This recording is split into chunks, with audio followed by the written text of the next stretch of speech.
Nice.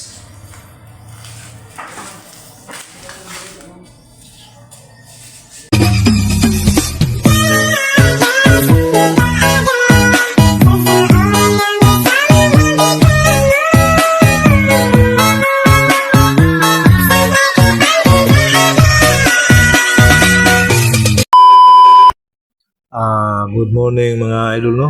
Mao din ni ang atong sa hagdan ng mga idol no. Nasa sulod mga idol. Okay na siya mga idol. Grout na kulang ang diha sa ibabaw mga idol. Bali hardwood lang yung ilagay namin dyan. Saka punta tayo sa CR mga idol.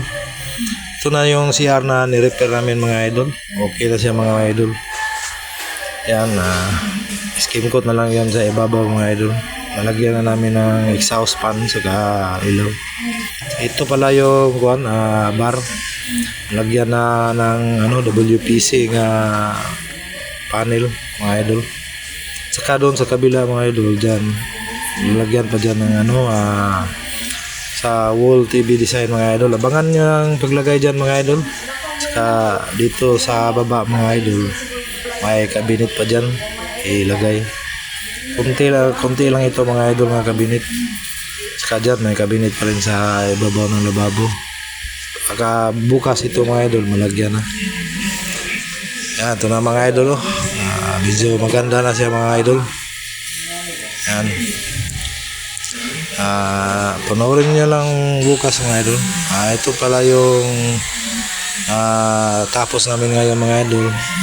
Yan, may poste yan nilagay column dati. Didugtungan lang namin mga idol. Yan. Doon may CR. Saka doon sa kabila laundry room.